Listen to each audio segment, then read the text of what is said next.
Water. For all of history, it's been the stuff of life, flowing in rivers nearby or drawn up from the hidden streams that flow underground. Today, the place you call home is part of an online world, and the water of the digital age is the internet, bringing knowledge, entertainment, commerce, and connection. But in too much of the world, the digital river never reaches rural towns and villages. Instead of digital streams, they face a digital drought. Yet, in Mexico today, more than 1.8 million people in rural communities can go online thanks to satellite operator Viasat. In each town or village, Viasat and its local partners install a central Wi-Fi hotspot connected to a Viasat spacecraft. Viasat's next-generation satellite network delivers high-speed, high-quality service at affordable prices. People connect on their own devices, and their lives are transformed. Email, messaging, phone and video calls, social media and web browsing bring new services, education, news and entertainment. They can reach distant relatives, take classes, apply for jobs, and learn market prices for their products. And this is just the beginning. Viasat is working with companies like Facebook to make the internet accessible to people in more rural areas. It's helping Telebras in Brazil connect thousands of schools, hospitals, and other government institutions. Together, they plan to expand connectivity to communities, businesses, homes, and aircraft across the country. Viasat was the first company in the world to introduce a new kind of satellite broadband, one with high speeds and competitive costs. More than 500,000 Americans and U.S. businesses subscribe to its broadband service. With the Community Wi-Fi program, the company has found a way to deliver service at a price that rural Latin Americans can afford. The flow of the digital river no longer has to bypass rural villages and towns, thanks to satellite and to innovators like Viasat. The digital drought is coming to an end. Satellite, the world's invisible, indispensable technology. Brought to you by Space and Satellite Professionals International with the support of Viasat. Additional support provided by Isotrophic Networks.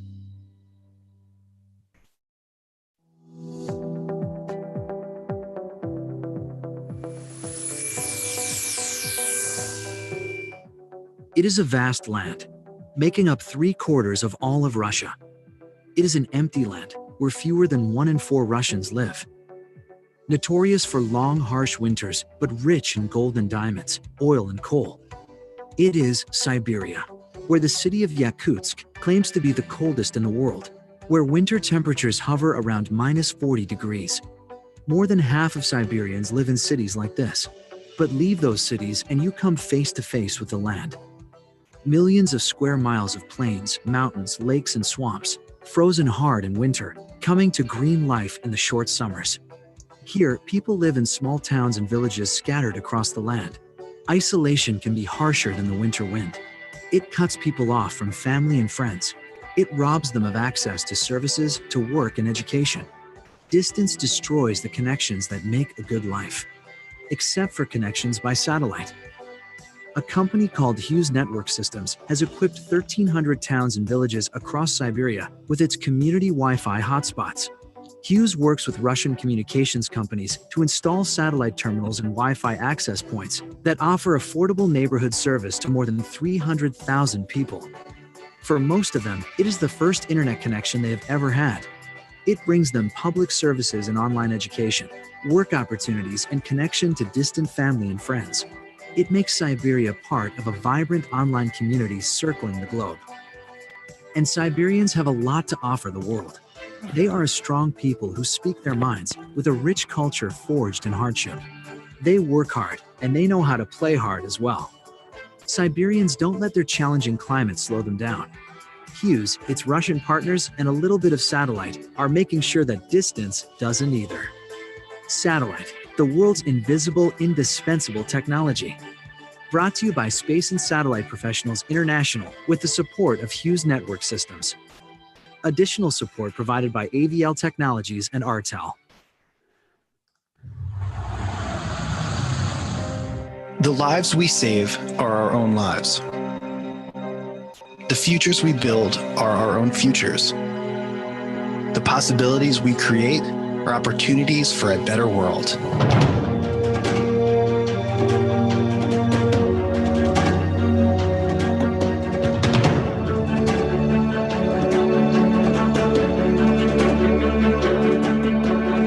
The possibilities we create are the world's hope. The futures we build are the dreams of tomorrow. The lives we save are our own.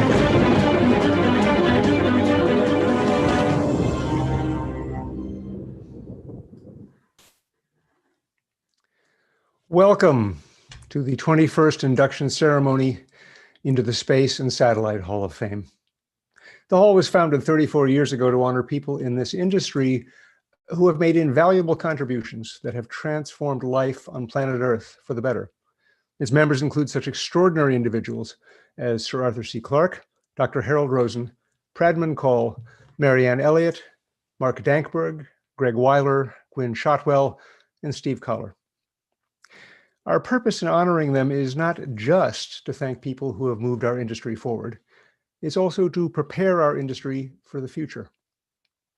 The Hall of Fame is an important part of an ongoing campaign that we call Making Leaders, because the demand for leadership skills in our business is urgent and it's growing by the year. As I said yesterday in our Leadership in Turbulent Times conference, we are now in a business where the ability to attract and develop talent is absolutely critical to our success. And recognizing and honoring talent, that's the first vital step to take. It's how we signal what matters.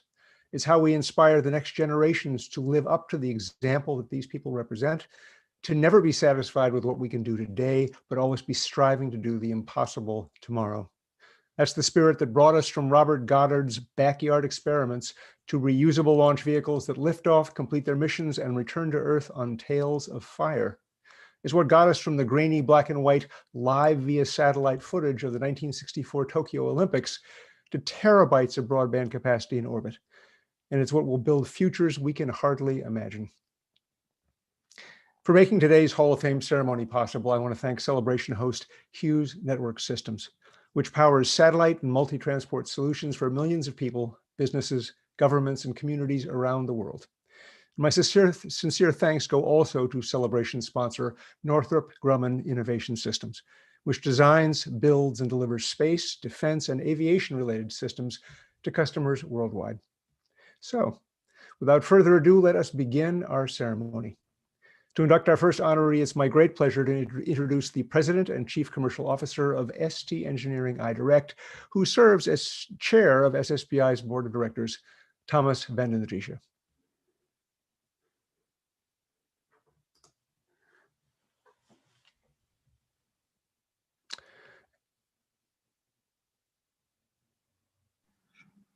Thank you, Robert.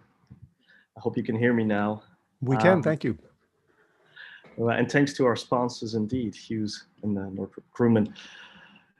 Our honoree of today, one of the honorees of today, went to work as a mathematician for the US Navy in 1956. That was remarkable in itself, because this holder of undergraduate and graduate degrees in mathematics was the second Black woman ever to be hired at the Naval Proving Ground in Dahlgren, Virginia.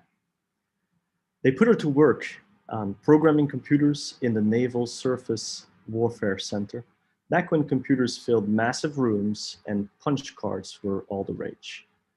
Her success in that job led to work as a project manager for the processing of satellite data, and then to leadership of an astronomical study of Pluto's orbit. Computers, satellites, and astronomy. From those specific items was to come her greatest achievement. She began analyzing data from satellites to create an altitude-based model of Earth's shape. Her supervisor was so impressed, he recommended her to manage data analysis for the CSAT project, which drew on information from the first satellites that could remotely sense oceans. Putting in long hours, she was able to introduce efficiencies that cut her team's processing time in half. More importantly for the rest of us, she programmed an IBM 7030 computer to generate from all that data an accurate model, a geodetic model of the Earth. So what, you may ask? That model was a critical building block in an orbital plan for a fleet of satellites that the US Department of Defense began planning in 1973. Its original goal was to give the Navy precise locations for its fleet of nuclear submarines. But the Defense Department found a few other uses for it as well.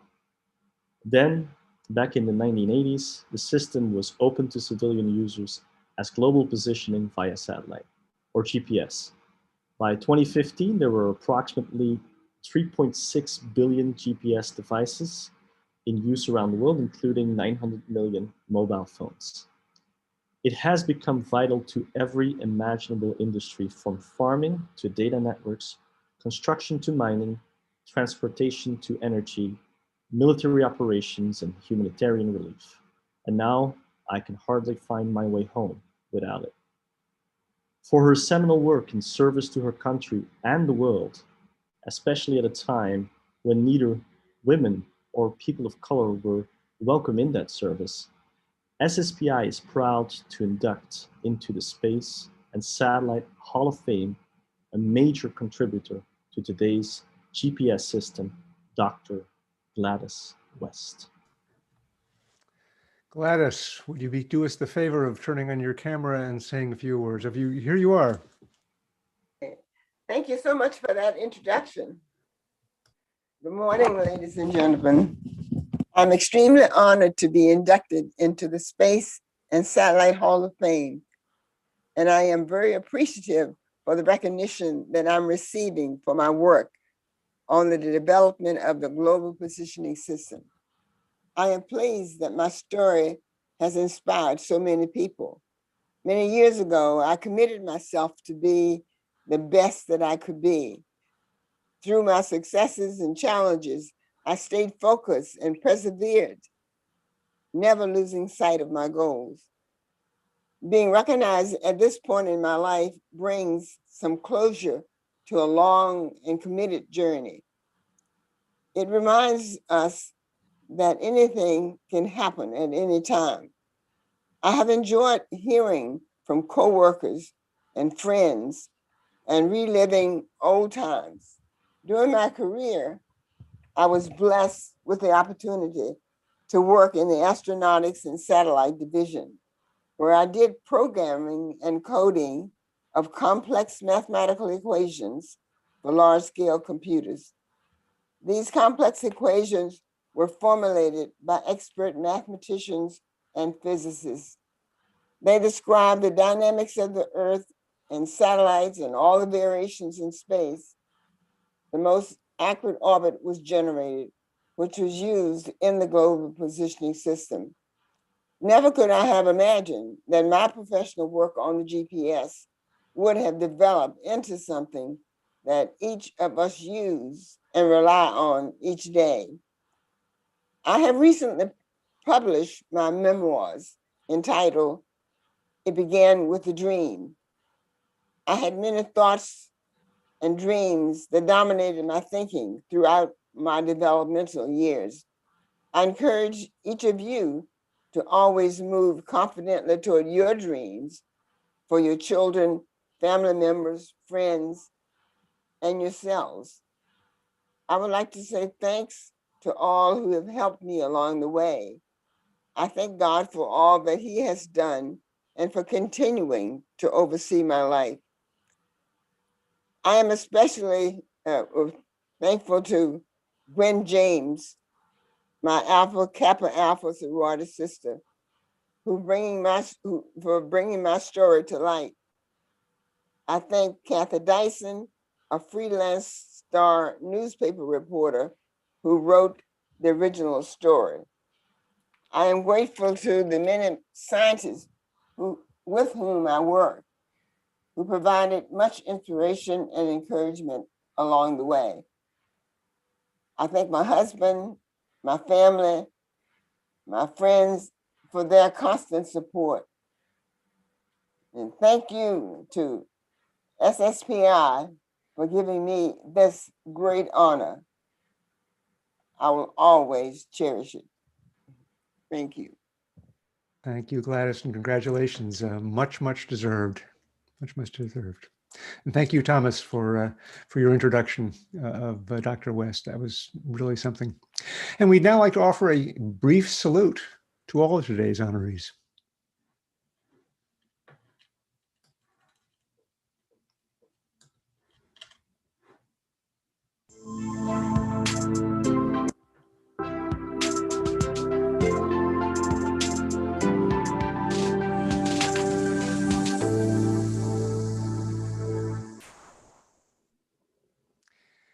To induct our second honoree, please welcome the Executive Vice President and General Manager of for North America for Hughes Network Systems, who is also himself a Hall of Fame member, Paul Gaske.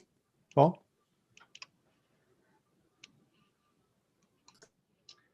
Thank you. Our next honoree got his start in the business in 1968 as a humble satellite component designer for Lockheed. 13 years later, he was an engineering manager at Atlanta Division of Scientific Atlanta when he left the company to co-found Satcom Technologies with two colleagues, Marvin Shoemake and David Speed. They designed and manufactured fixed earth station antennas for the growing broadcast satellite market. Taking charge of engineering, he led the introduction of many new technologies, including the first antenna reflector that could be bolted together in the field without special instruments to align it. He also designed his first small truck mounted antenna for the broadcast industry, a design that is still in use today. The business grew and he was able to sell his interest in Satcom and retire in the early 1990s. But he got bored and was soon tinkering in his basement. The result was the first rotolock drive for mobile VSAT antennas. By substituting steel cables for gears, it provided high precision and stiffness, needed no maintenance, and did not suffer the gradual degradation that affected geared systems. In September 1994, he founded AVL Technologies and hired his first employee, who still works there. The company began work for the American Red Cross in 2001, designing low-cost, easy-to-use vehicle-mounted antennas for broadband connectivity. AVL steadily gained a reputation for meeting unique customer needs, including providing a custom 1-meter system for the White House Communications Agency on only a few weeks' notice. Beginning in 2006, the US military began selecting AVL's antennas for high-profile programs. One was the Combat Service Support VSAT, which aimed to allow logistics officers at remote Army posts in Iraq and Afghanistan to connect quickly and easily by satellite. To date, AVL has shipped more than 5,000 of them. AVL antennas are at work today supporting teams disarming roadside explosive devices, helping to save warfighters from injury or death. The innovations he introduced have been instrumental in freeing satellite antennas from their fixed base and moving them out into the field to provide greater situational awareness, better decision-making, and access to key data. The world has gained in knowledge, lives saved, health restored, and greater safety and security. For these accomplishments, as well as the great respect in which his customers, colleagues, and employees hold him, SSPI is proud to induct into the Space and Satellite Hall of Fame the founder and CEO of AVL Technologies, Jim Oliver.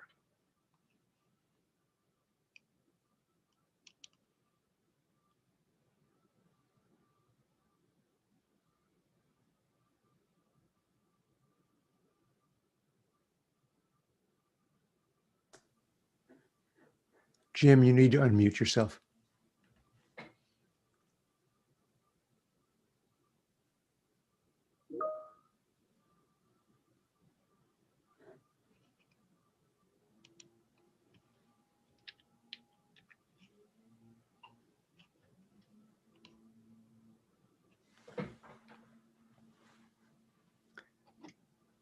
There you are, sir. Glad to have you join us. Oh, Joel had unmuted me. Thank you for this award. I'm so fortunate to receive this recognition.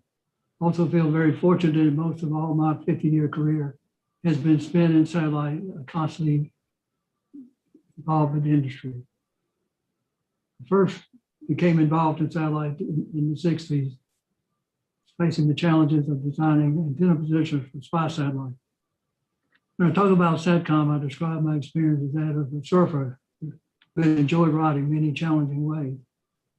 However, for market waves, with each requiring improved and different antennas, each wave expanding the use of satellite communications, which has impacted the world. I got to ride the first three challenging waves when I was engineering manager at Scientific Line. First was when my group pioneered the mass producible, receive-only antennas to deliver to programming like HBO, CNN, and ESPN to cable TV head-ends and directly to people's homes. Second wave was the mass producible motorized TV transmit and receive antennas for the network TV station. Third wave was creating a more precise commercial KU band antennas for the first major data network, SBS. My fourth wave was in the early 80s when I started to grow in SATCOM technologies with Marvin Shoemaker and David Speed, which required creating a full product line of C and KU band antennas for the TV networks and teleport.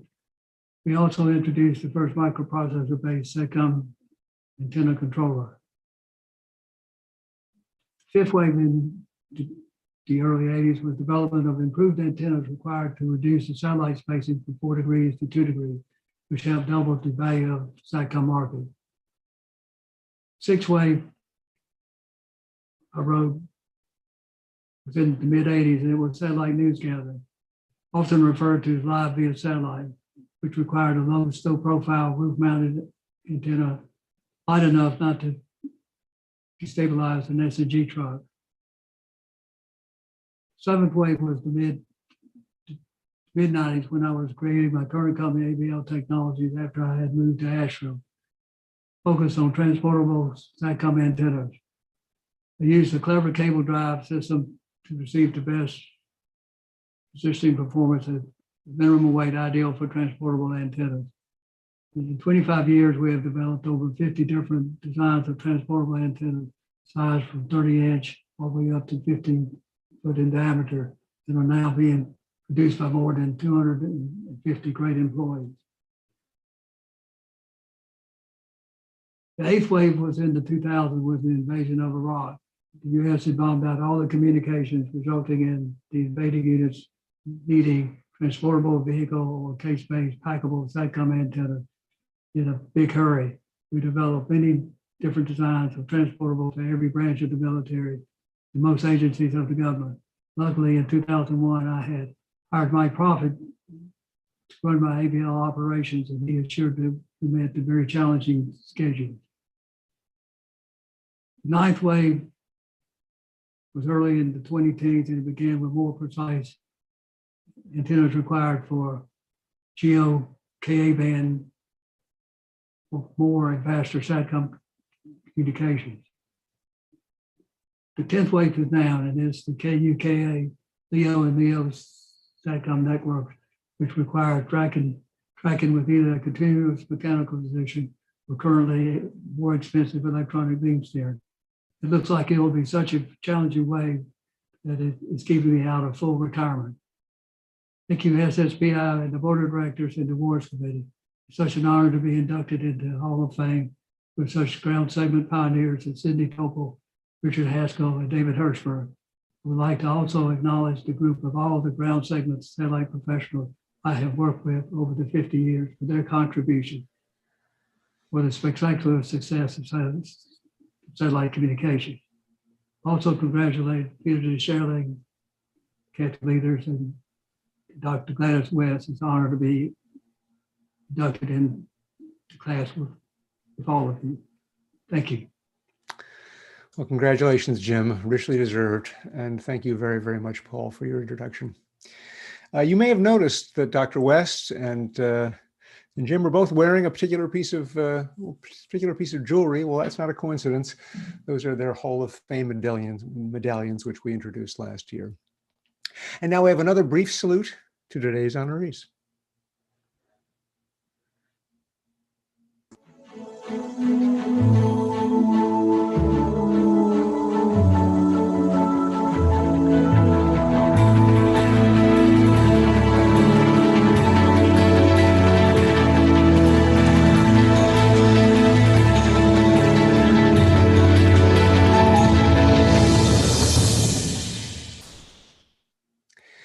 Earlier, I spoke about our Making Leaders campaign, of which the Hall of Fame is a vital part. SSPI's other major campaign is called Better Satellite World, and it has a different but very related purpose. Members of the Hall of Fame have dedicated lifetimes to making space technology serve the people of our world. And that's a story our business does not tell often enough. We are the world's indispensable infrastructure, and yet 98% of what we do is invisible. That's why since 2016, SSPI has been telling stories of lives saved, jobs created, and people educated and fed and protected by this industry. These video and text stories appear on YouTube and in industry publications.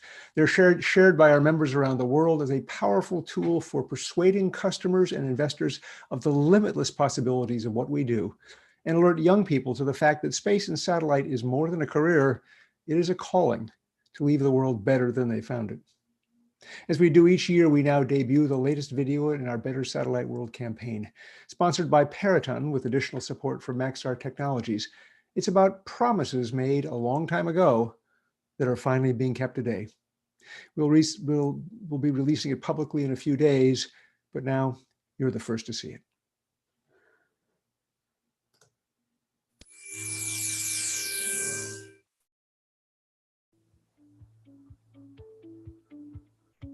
I believe that this nation should commit itself to achieving the goal, before this decade is out, of landing a man on the moon and returning him safely to the Earth. The 1960s ushered in an era of human space exploration that has never been equaled. Humans traveled farther from our planet than ever before, not once, but half a dozen times.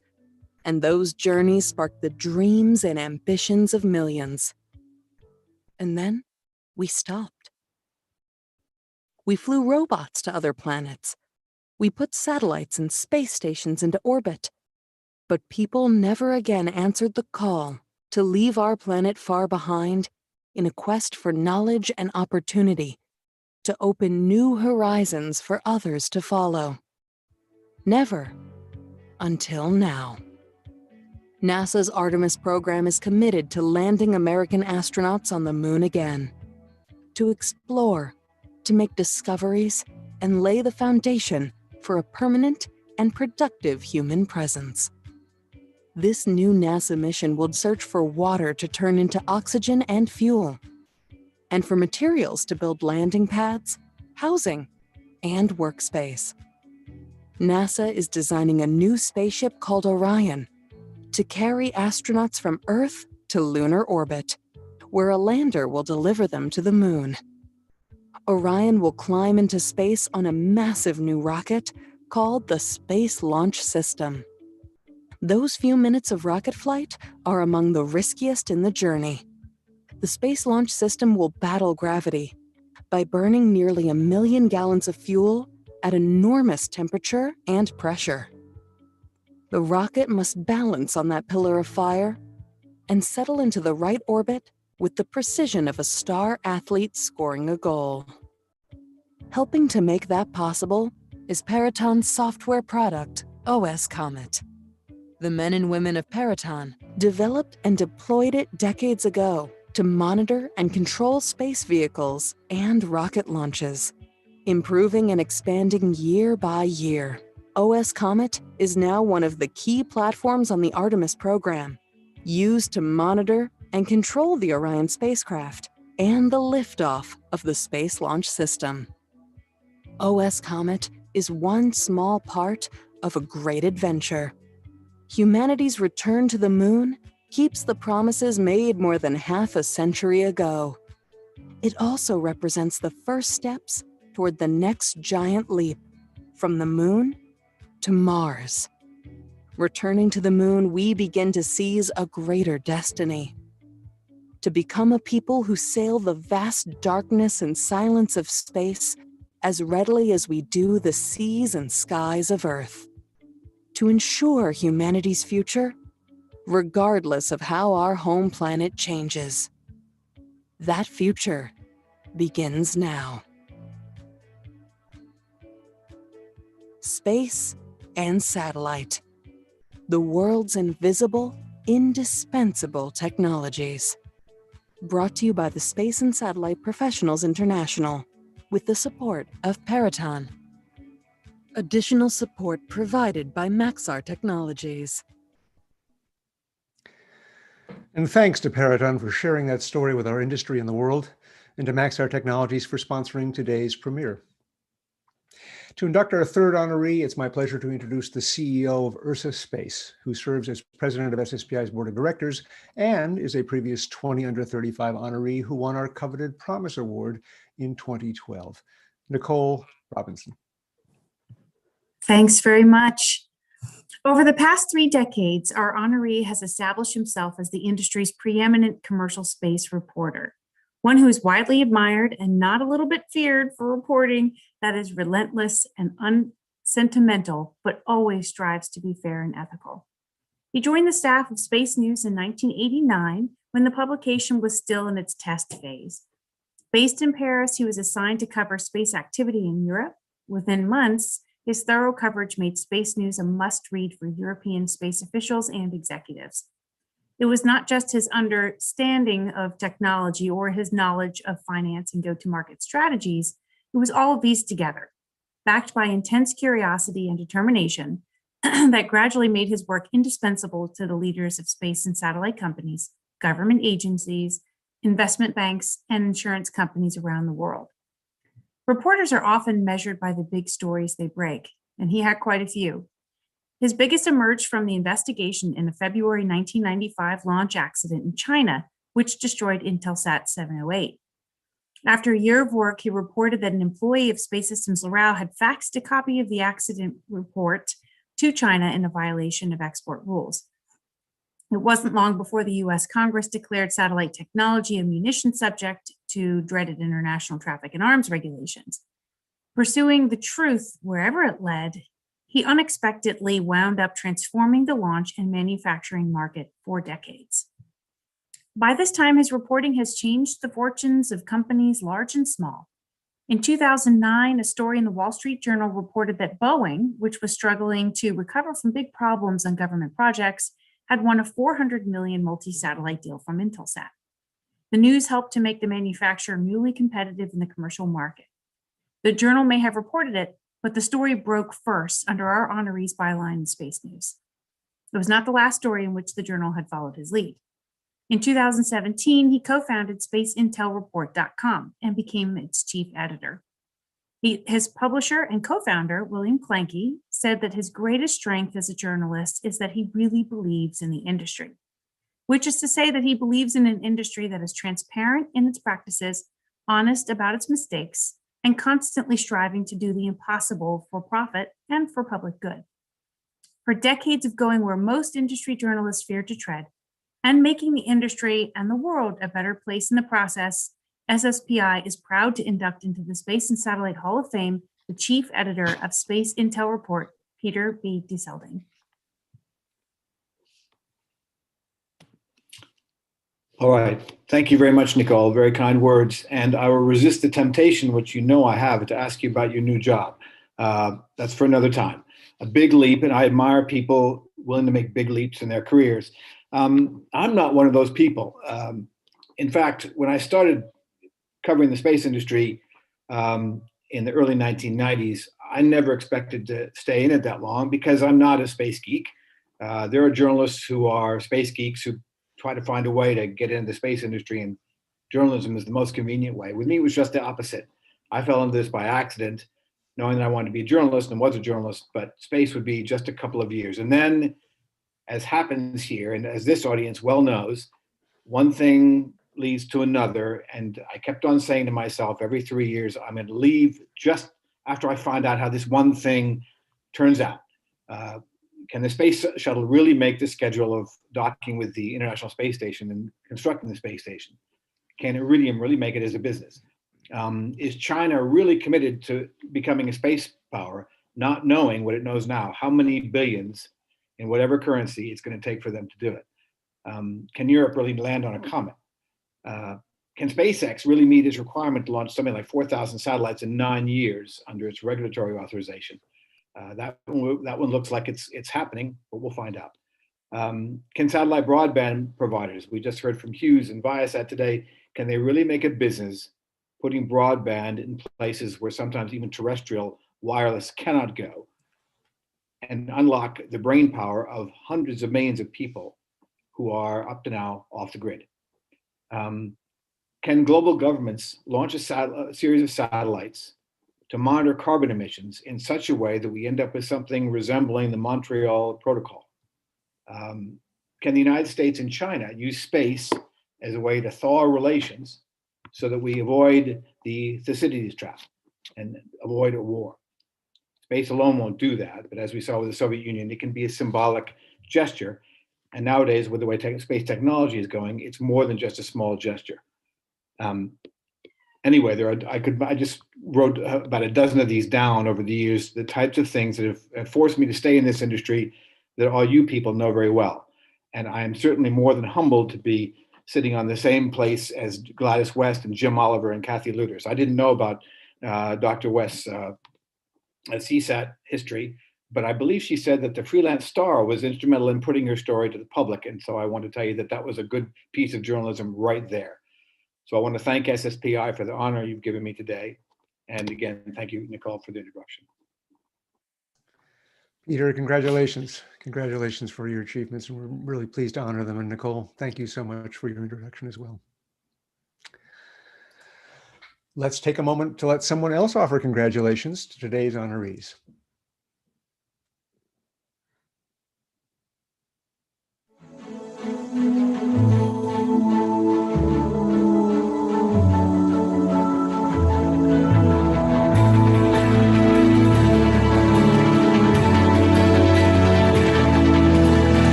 We will next induct our fourth and final member of the Hall of Fame, but that will not be the end of our time together. I invite you to stay with us just a couple more minutes to see the first ever presentation of a new award in a category that may surprise you. It's my pleasure to introduce someone who was inducted into the Hall of Fame in 2018, the President and Chief Operating Officer of SpaceX, Gwynne Shotwell.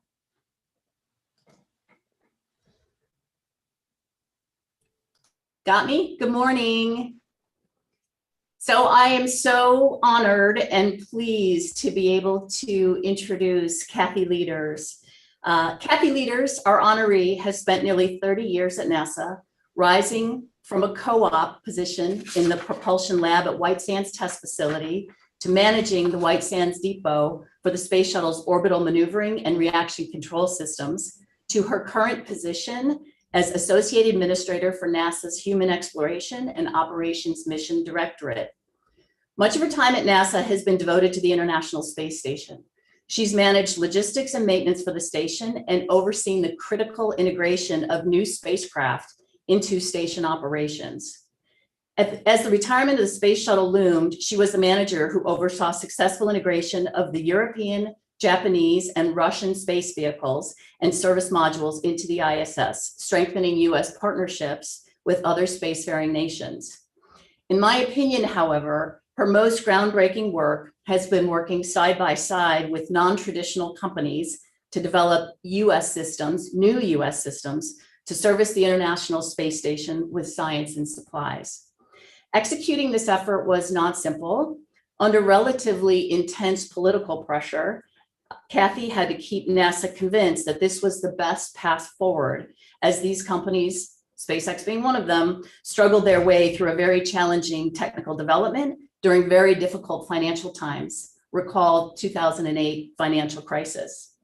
In addition to guiding these companies through the process, she helped develop and put into process standards and procedures needed to ensure safe and effective operations at station for these companies, these new companies who had never done work like this before, and their new technologies. The first test of these unique missions was the SpaceX COTS Demo 2 Plus. We lifted off in May 2012 with the Dragon's capsule, ultimately birthing to the ISS. Regular commercial operations for cargo then began in earnest in October 2012.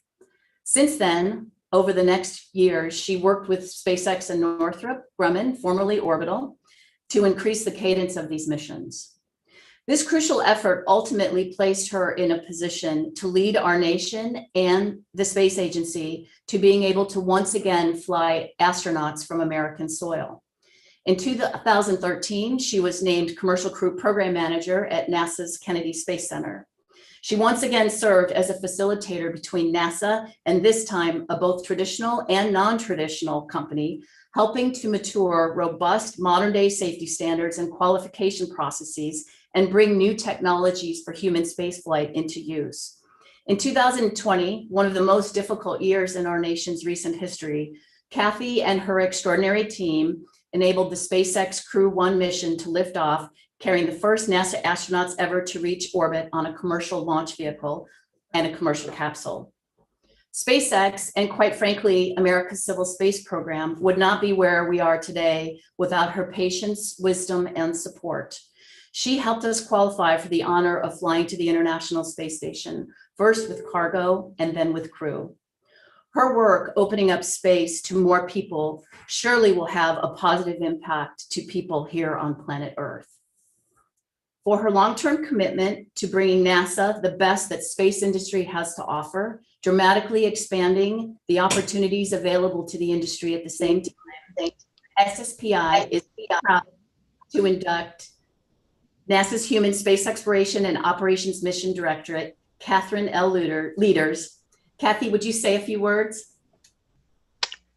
Well, first of all, Gwynne, very moving to have you do this for me. So really appreciate it, honestly. And thank you, SSPI. You know, I'm a firm believer, and you guys probably are getting tired of me talking about it, but I'm a firm believer that doing hard things is what brings mankind going forward. And you know, listening to the other folks and the awardees that have also are being honored today, and the other folks that are out there, I really, really appreciate how you have continued to do the hard things to push mankind going forward, and how we need to continue to do that to continue to excel and solve the problems that we have here on Earth today. It's very, very, very important. I love the fact that Peter also, I was not a space geek either, Peter. And so I tell people, you are all secret space geeks out there. And that one day, the things you're working on will help us work in space, just like one day the things that we are working on to go farther in space will help you here on Earth. And so all of you out there, we're hoping to hook you up and hook you in, and also make you space geeks out there, because it's about every single one of us. You were talking earlier, Robert, about needing talent, and we need everybody's brain power out there, honestly, to solve the problems we have today. So I'm looking forward to continuing to find new partnerships.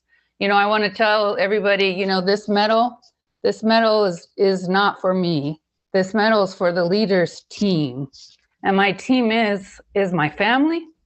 I wouldn't be here without my family here today. My team is the amazing people at NASA that have given me the fun jobs that I've been able to have, and the wonderful, amazing things that I've been able to do. And my part of my team is amazing international and most of all commercial partners that I've been had the most exciting time of my life over the last 14, 15 years, being able to work with, continuing to be able to have these fun missions together. And so I'm looking forward to add more to the Leuders team. And we're going to go do some more amazing things, Gwynne. So thank you again. Thank you again. And we all need to keep doing what we're doing, because people need to understand us continuing to push and learn in space is what's going to really push the boundary for us here to continue to learn and live better here on Earth. Thank you again. Really, really appreciate it. I'm so honored to be here with this pool of awardees, and thanks again. Thank you. Oh, congratulations, Kathy. And as Gus Grissom so famously said, do good work. Gwynne, thank you so much for making the time. We really appreciate it. So here is a final salute to the winners from a leading company in our industry.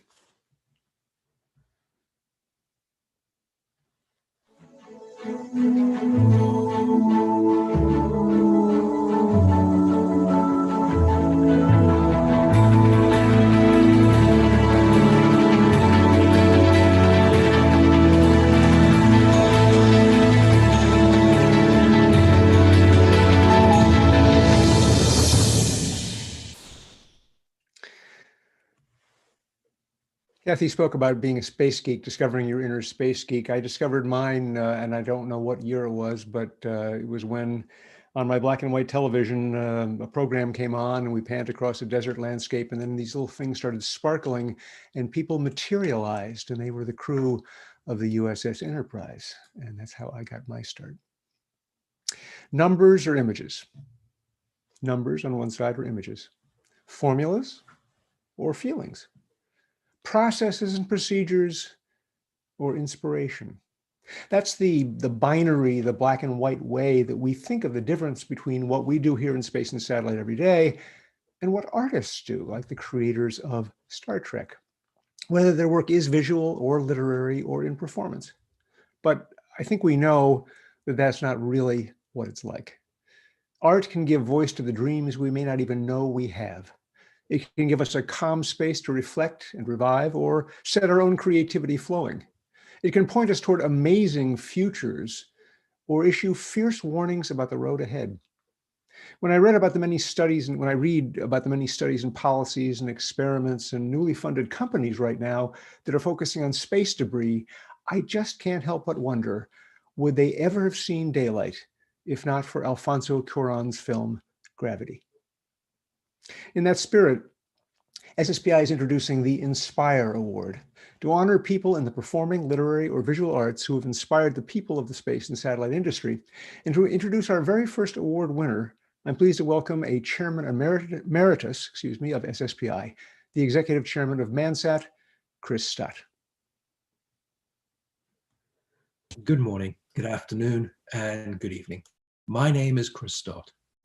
I have the honor of serving as the Chair Emeritus of the SSPI. I am also the Executive Chairman of Mansat and one of the co-founders of the Institute of Space Commerce, which is why it gives me such great pleasure to have the privilege today to introduce you to our Inspire Award winner, because he also serves as the patron of our Institute. His work is influential. He has inspired many in our industry. His work continues to impact our industry, specifically in space commerce and more areas. He is someone that Robert Heinlein, on the one hand, called one of the greatest science fiction writers ever to write. On the other hand, someone who Jeff Bezos quotes liberally from in his speeches about space. And yet on the gripping hand, someone who our first chairman, the great Chair Emeritus, Sir Arthur C. Clarke, not only called a friend, but said inspired him. And he would quote from our awardee, an amazing gentleman. So I don't want to get this wrong today. I've got a script to read from. Sorry. Oh, much thanks to Horace Burry for sending the Jamaica Blue Mountain over. Don't know where he got it or how he got it, but thank you, Horace. And Rick, too, over at Dracos for getting this to me. Rick, I have no idea where you got this mug, but someone said Admiral Lermontov is looking for it. Let's hope he doesn't send Colonel Falkenberg after me. I might need a Moti mediator to help me get out of that one. So here we go.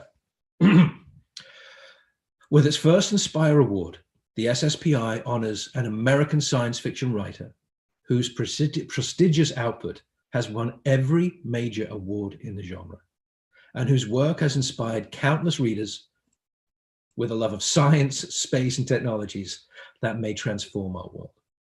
His path to the sale of his first story was not an easy one. The Coldest Place was written in 1964. He collected rejection letters for years as he learned his craft, eventually finding that if he told his stories to his cousin and his cousin liked them, the stories were probably worth writing. His first Hugo Award was in 1969 for a story called Neutron Star, which Isaac Asimov himself said he regretted not having written. Award-winning stories followed, and novels, 37 times New York Times bestseller and more. I probably got that total wrong because it keeps going up. My goodness. He wrote many with his great friend, Jerry Pournelle, who was our patron emeritus at the Institute.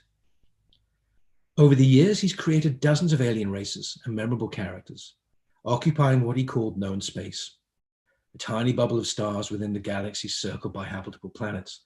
The technologies he imagined range from teleportation to fusion drives, autonomous vehicles, to holographic theme parks. We need those these days. And out to the Ringworld, a habitable band of super strong material as big as across as Earth's orbit, spinning around its own star, and also taking lots of time from me playing Halo. Yes, won't get into that. His work stands out for putting science at the core of gripping stories and offering remarkable insights into how technology transforms life. Reliable teleportation is invented and billions of miles of roads and bridges are suddenly useless, yet Fiji becomes rapidly overcrowded. Organ transplants of all kinds become routine, and the use of the death penalty skyrockets to supply public demand for them.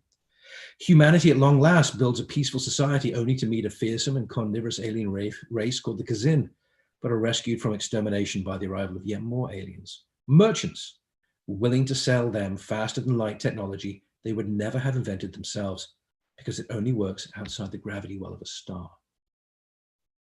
From the Codeminium to Moti civilizations, to Jinx and tabletops to today. In a long and an illustrious career, he has gifted the space and satellite industry with visions that inspire a never-ending reach for the impossible. Or as he puts it, there is only one universal message in science fiction. There exist minds that think as well as you do, but differently. The SSPI is proud to present its first Inspire Award to science fiction author and visionary Larry Niven. Congratulations, Larry.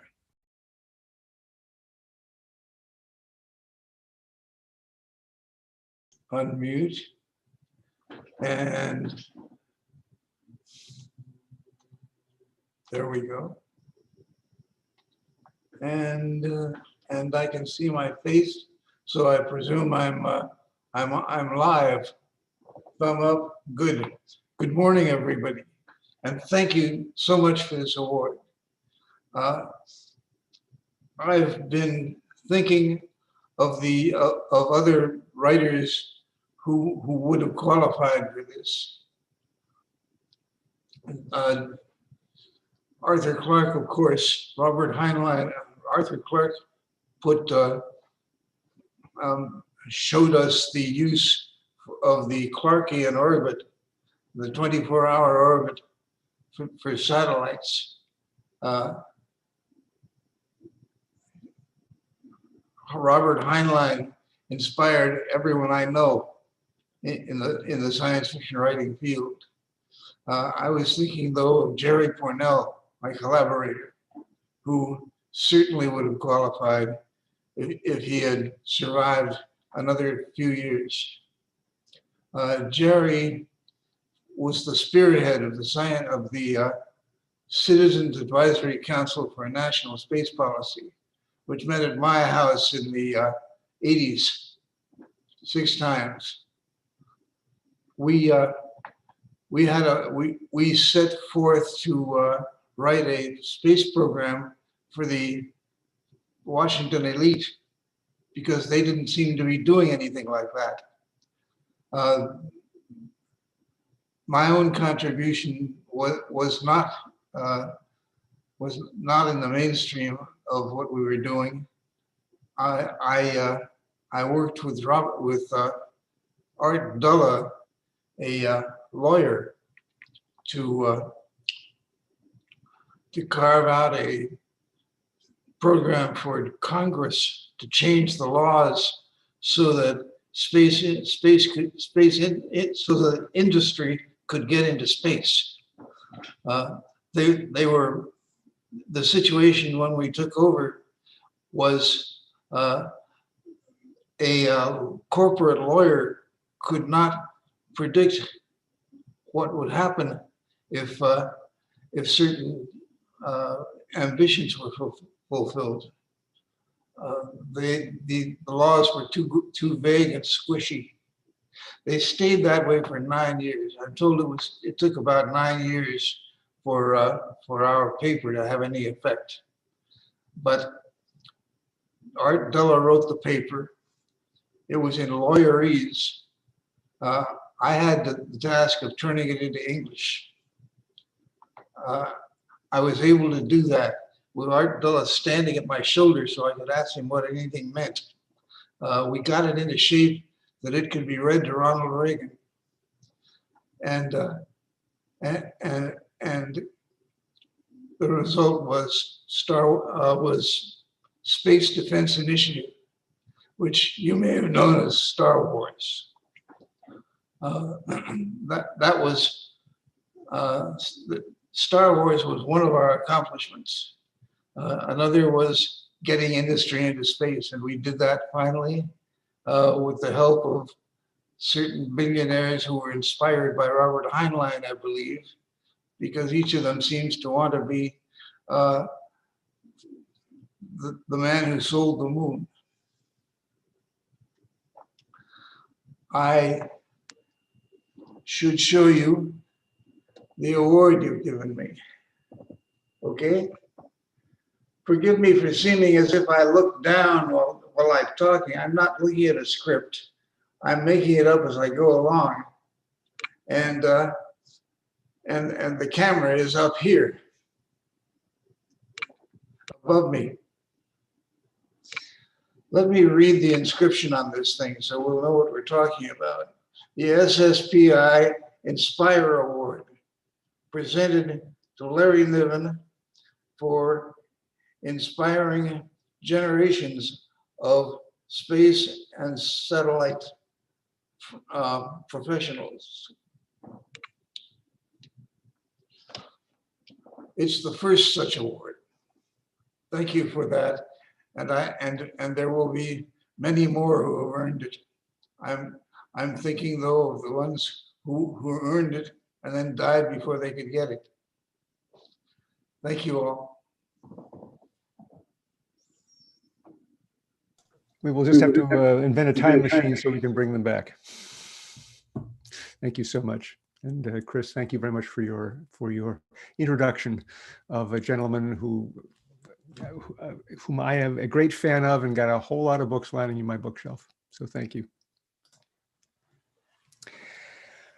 Programs like this are made possible by the support of SSPI's corporate members and sponsors. If you've taken away something meaningful from today, I encourage you to become one. To learn more, go to sspi.org and click on Member Network at the top of the page, Member Network. Thanks to our celebration host, Hughes Network Systems, our celebration sponsor, Northrop Grumman, and Better Satellite World video sponsors, Peraton and Maxar Technologies. My congratulations to Dr. Gladys West, to Jim Oliver, Peter B. Selding, Kathy Leuders, and Larry Niven. And on behalf of SSPI's Board of Directors and members here and far away, goodbye and be well.